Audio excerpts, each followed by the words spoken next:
많은 분들이 아시다시피 중국이 굉장히 AI에서 미국을 위협하고 있다는 얘기가 많이 나오는데 그런 것에 대한 실체는 무엇인지, 중국의 어떤 급성장에 대해서 미국은 어떤 반응을 보이고 정책 노선을 바꿔가고 있는지, 그리고 이러한 상황에서 우리가 어떻게 조금 방향을 설정해야 되는가에 대해서도 논의를 좀 해보겠는데요.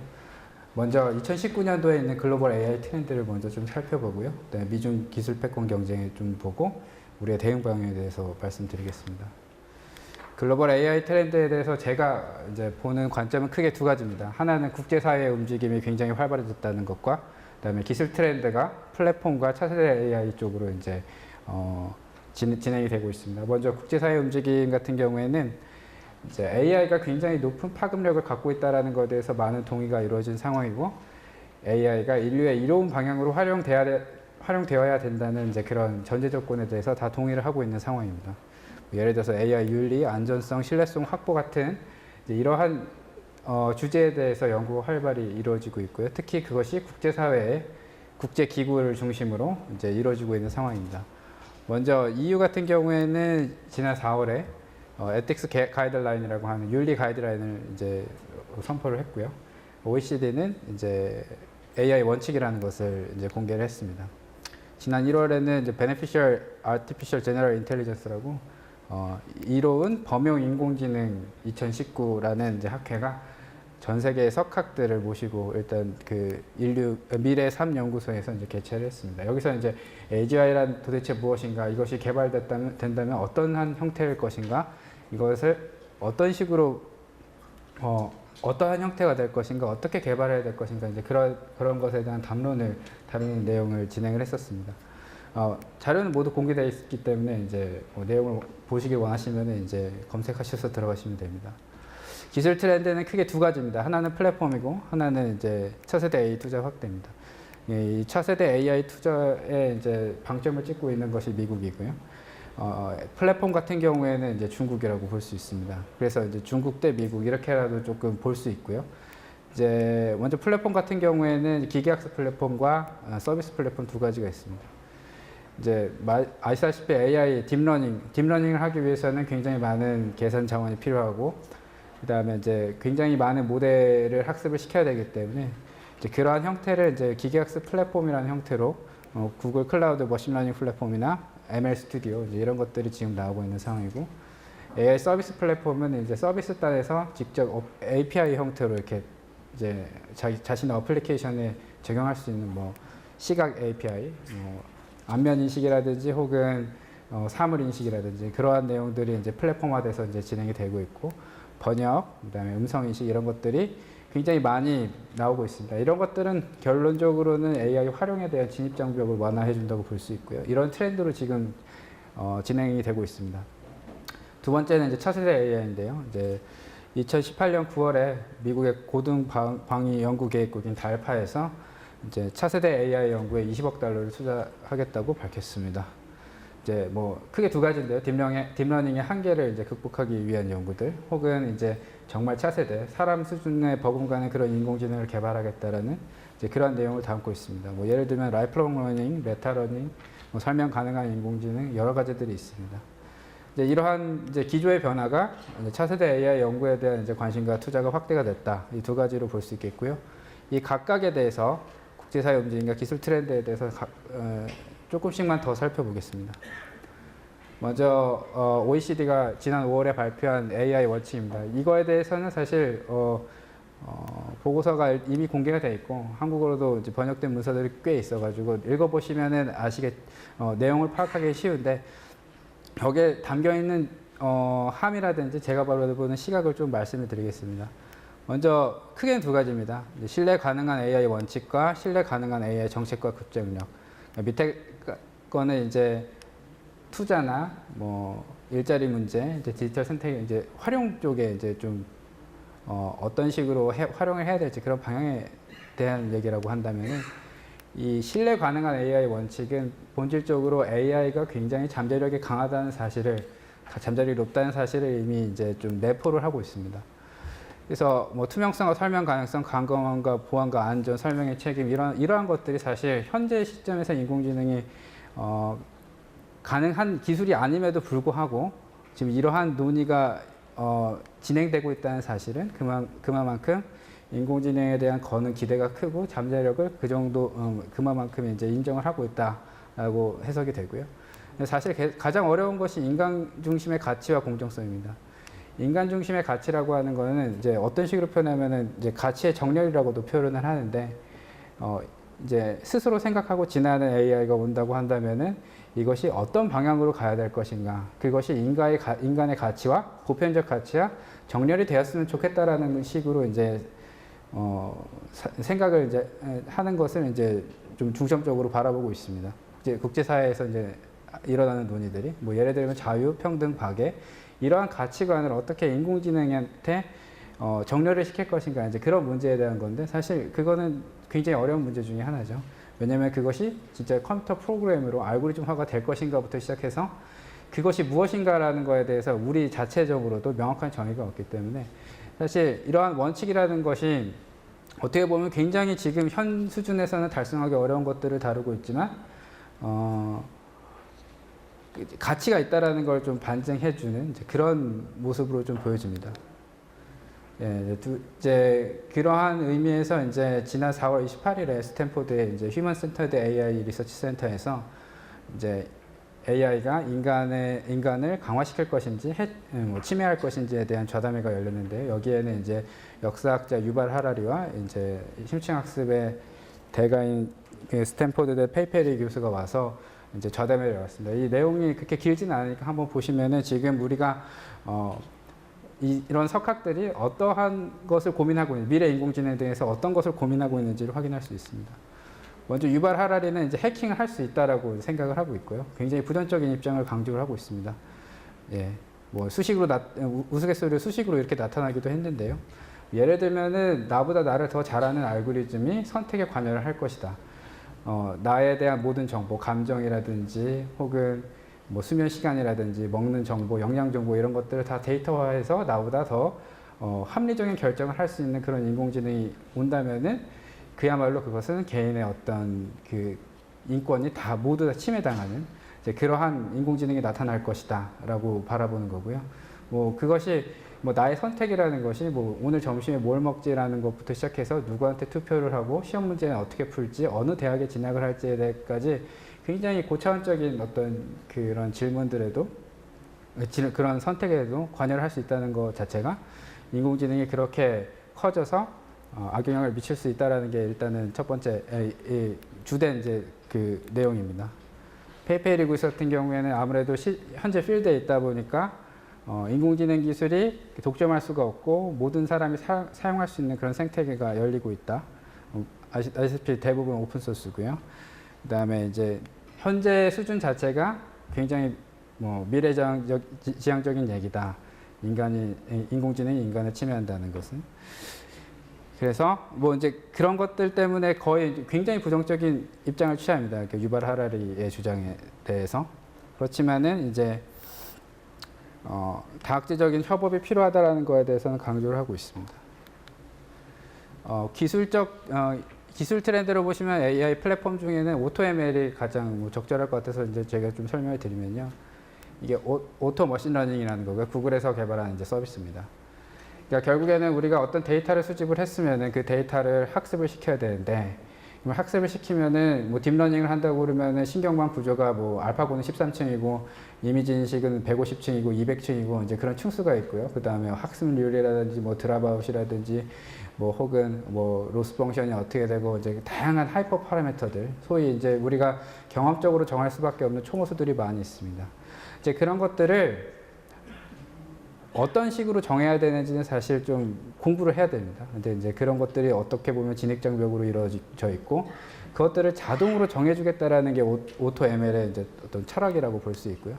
이제 기술로는 이제 뉴럴 아키텍처 서치라는 이제 그 신경망 구조 자체를 그 다시 딥러닝으로 정하는 이제 그런 방법론이 쓰였고요. 이제 기업은 데이터만 이제 주면 됩니다. 데이터에 주면은 데이터의 이제 규칙을 보고 레이블을 맞추는 것까지 이제 그 지원을 해주고요. 뭐 레이블 달린 데이터가 온다고 하면은 자동으로 거기에 최적화된 문제를 풀 수 있는 인공신경망이나 뭐 기계학습 시스템을 제공하는 걸로 이렇게 서비스가 이루어지고 있습니다. 실제로 국내에서도 이제 많이 활용을 하려는 움직임이 있고 이제 몇몇 성공 사례도 나오는 상황이어서 이러한 서비스들, 이러한 플랫폼 자체가 이제 인공지능 기술에 대한 진입 장벽을 굉장히 낮추고 있다고 해석할 수 있습니다. 한계 극복한 거에 대해서는 이제 메타러닝, 메타학습에 대해서 잠깐 설명해 드리겠습니다. 이거는 이제 학습하는 방법을 학습하는 이제 그런 방법인데요. 대표적으로 이제 원샷 학습, 제로샷 학습, 메타 최적화 등이 있습니다. 뭐 원샷 학습은 이제 차세대 인공지능으로 하면은 굉장히 뭐 잘 알려진 내용인데요. 그걸 좀 바라보면은 이렇게 강아지 사진을 분류하는 어떤 임무가 있을 때 이 4가지 카테고리가 있고요. 이걸 각각 한 장씩만 이제 정보를 주는 겁니다.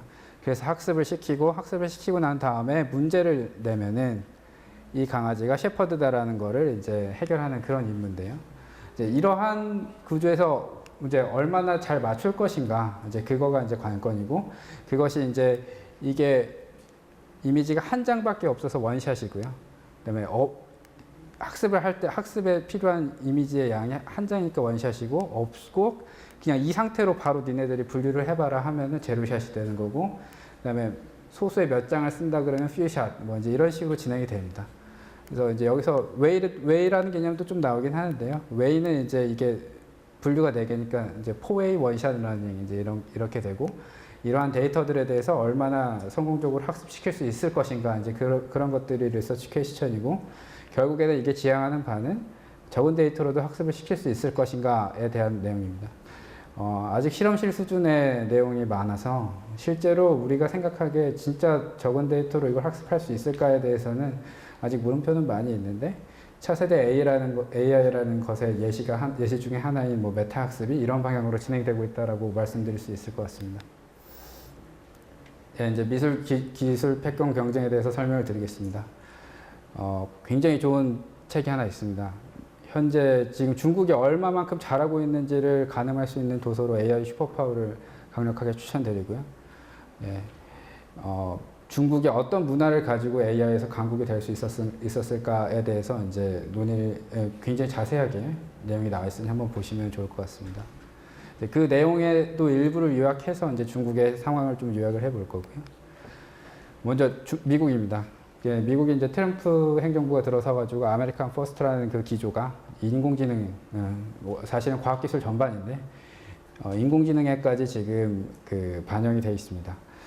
그래서 오바마 정부 때 이 3가지, 그러니까 잘 알려진 화이트하우스에서 나온 그 3가지 인공지능 전략이 나왔고요. 이제 이때의 어떤 시사점이라고 한다면은 미국이 명실상부한 AI의 최고 기술 보유국으로 기술뿐만 아니라 사회적 파급효과, 교육까지 다 고려를 하겠다라는 이제 그런 이제 어떻게 보면 지구를 지키는 독수리 오영재 같은 이제 그런 입장을 취했었는데, 이제 중국의 반격이 굉장히 무섭다라는 것을 이제 인지를 하고 작년에 3회 거치 청문회를 개최를 하게 됩니다. 게임 체인저라고 명명된 이 청문회를 실시를 해서 거기에서 이제 중국의 인공지능의 급격한 성장을 이제 명시를 합니다. 그래서 이대로 있다가는 미국이 인공지능 분야에 있어서 주도권을 뺏기겠다라는 그런 내용을 상하원 의원이, 우리나라 국회의원에 해당하는 상하원 의원한테 이제 의견을 전달을 하고, 결론적으로 이러한 성장세나 이제 그 추격에 대해서 이제 리더십을 공고히 하고자 이제 20억 달러를 투자한다는 차세대 인공지능 캠페인이 이제 발족을 하게 됩니다. 2019년에는 아메리칸 AI 이니셔티브, 뭐 다들 많이 기사에서 접해 보셨다시피 이제 AI 이니셔티브를 이제 추진을 하고 있습니다. 뭐 5가지를 보시면은 사실 이게 내용이 거의 대부분을 다 아우르고 있는 내용이고, 우리가 어떤 것을 해야 된다는 건지 굉장히 선언적인 내용을 담고 있기 때문에 여기서의 이 5가지 원칙, 뭐 이제 국가 안보, AI 기술적 독파구를 한다, 혹은 기술 표준 개발과 도입하기 위한 장벽 완화, 이제 교육, 이제 시민사회 참여, 이제 이러한 내용들을 모두 아우르고 있는데, 어떻게 보면은 지금까지 발표된 바로는 기술 쪽에 좀 많이 집중이 돼서 기술 쪽에서는 적어도 리더십을 공고히 가져가겠다라는 그런 움직임으로 해석을 할 수 있을 것 같습니다. 그 AI 넥스트 캠페인을 조금 더 살펴보면요, 그 총 3단계의 이제 AI 패러다임을 좀 제시를 했는데요. 이제 핸드크래프티드 노리지는 그쵸, 기호 기반의 인공지능, 과거 딥러닝 이전에 이제 그 전문가 시스템이나 이제 그런 데서 많이 다뤄져 왔던 그런 기술들이 이제 첫 번째 단계였던 하면은 이제 딥러닝은 스태티스티컬 러닝입니다. 결국에는 통계적인 방법론이고 데이터를 많이 학습하면 학습할수록 성능이 향상된다라는 것에 대해서 거의 믿음이 일단 존재하는 것 같습니다. 지금의 상황에서는 데이터만 있으면은 무엇이든 학습할 수 있다라는 그 이제 레이블이 달린 데이터죠. 정확히 말하면 이제 그런 데이터의 절대량이 굉장히 중요하다라는 이제 그 영역에 있고 이거보다 한 단계 더 넘어선 것이 이제 컨텍스추얼 리즈닝입니다. 컨셉 리프레젠테이션 뭐 이렇게도 얘기를 하는데 컨셉추얼 리프레젠테이션이라고 하는데 결국에 이제 사람에 더 가깝게 되는 이제 통계적인 거는 좁은 인공지능이라고 하면은 조금 더 넓은 인공지능으로 이제 가게 된 거고 여기로 향하는 방향이 이제 결국에는 AI 넥스트 캠페인입니다. 그러면은 여기서 스태티스티컬 러닝에서 발생했던 그런 문제들을 어떻게 하면 극복할 수 있을까에 대한 이제 리서치 퀘스천으로부터 한 단계 나아가고자 하는 이제 그러한 그 과제들을 쭉 이제 발굴을 했었고요. 지금까지 뭐 진행되어 왔던 이제 달파 프로젝트들이 다 이제 이런 AI 넥스트 캠페인 안에 이제 속하게 됩니다. 결론적으로 보면은 지금 중국이 제일 잘하고 있는 영역은 여기입니다. 왜냐하면 데이터 확보가 그만큼 쉽기 때문인데요. 데이터가 많으니까 여기서 급격하게 치고 나갔는데 서구 사회는 데이터를 확보할 수 있을 그러니까 인권에 막혀서 인권 문제는 이제 바라봐야 되니까 무작정 데이터를 확보할 수 있는 상황이 아니기 때문에 여기서 중국을 이길 수 있다라는 보장을 할 수가 없습니다. 그렇기 때문에 한 단계 더 나갔다라고 추정이 되고요. 예. 그래서 지금 중국이 굉장히 잘하고 있는 건 이것입니다. 많은 곳에서 그런 시그널들이 캐치가 많이 되고 있는데요.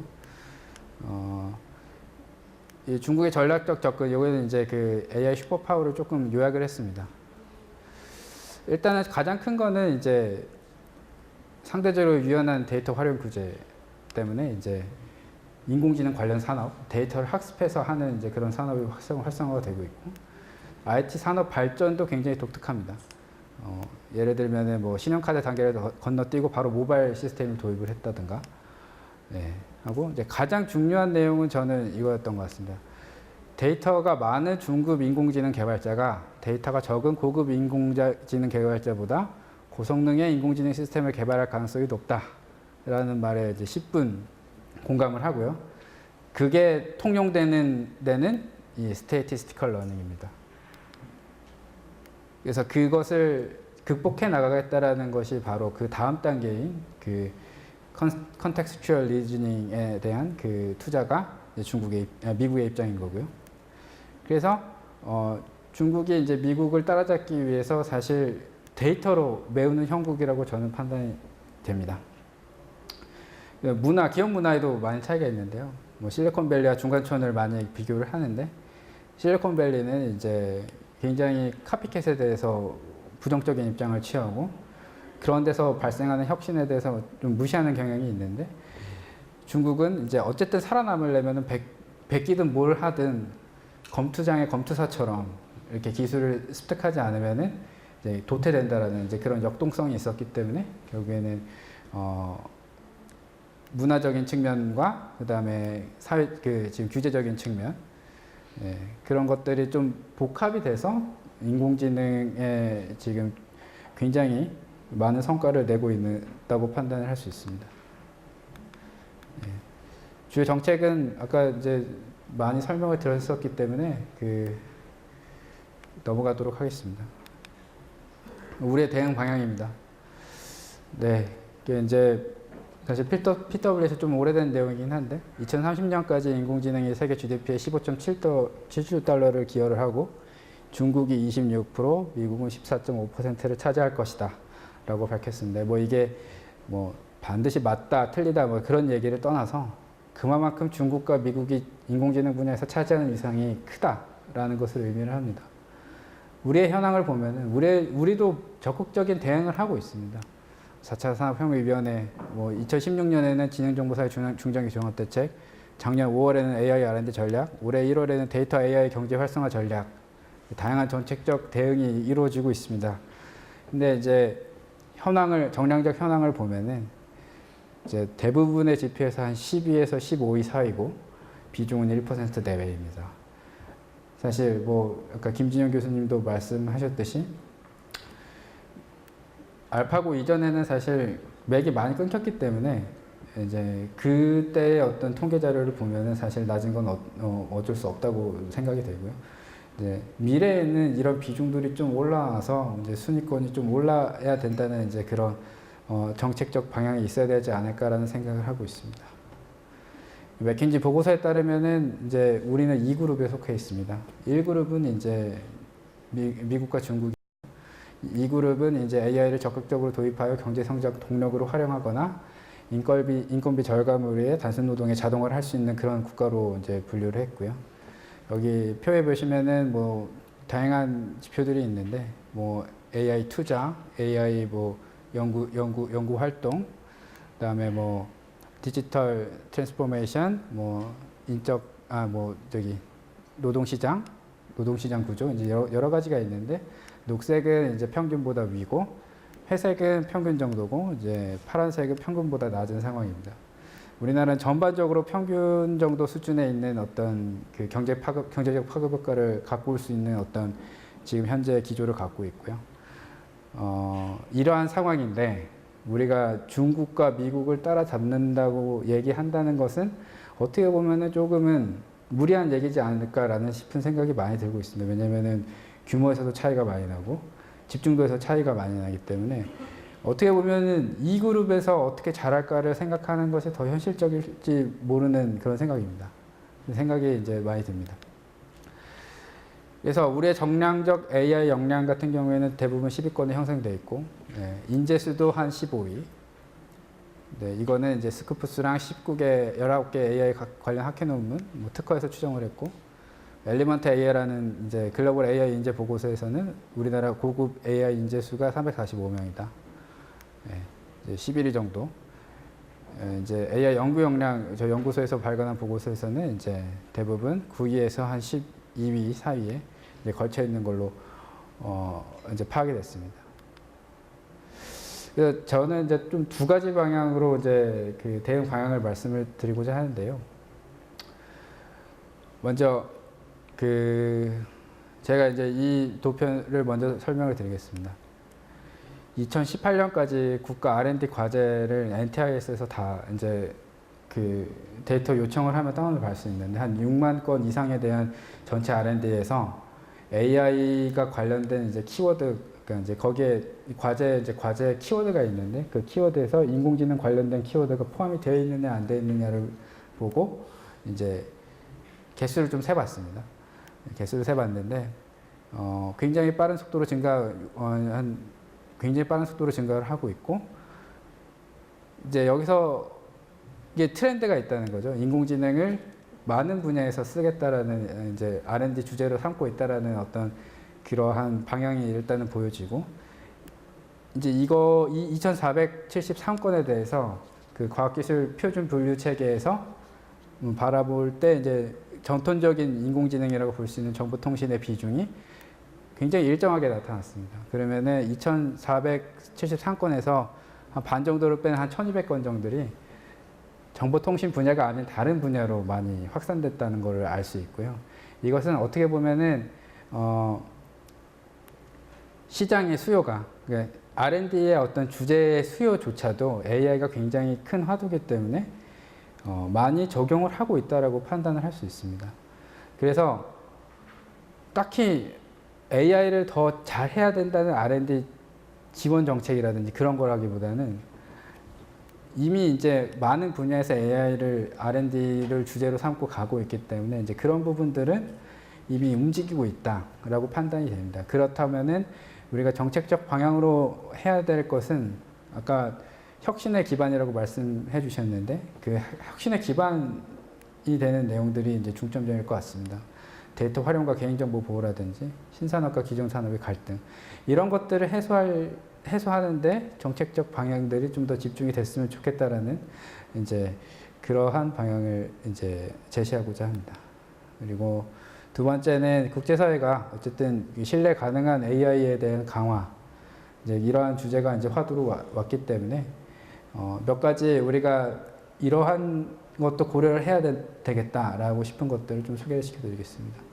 먼저 AI의 명과 암에 대한 이제 대국민 인식 개선과 국민이 참여할 수 있는 AI 정책을 좀 추진을 했으면 좋겠고요. 윤리 가이드라인 같은 것들이 만들어지고 있는데 이게 진짜 실제로 기업들이 얼마만큼 불편해할 내용인지 혹은 얼마만큼 이것이 지켜줘야 정말 AI 윤리를 확보할 수 있는지에 대한 실질적인 테스트가 있었으면 좀 좋겠고요. 그다음에 이제 기초 원천 기술 육성한다는 것과 그다음에 윤리 강화를 윤리 교육 확대, 그다음에 미래 연구 확대 한 이 정도로 좀 정리를 해봤습니다.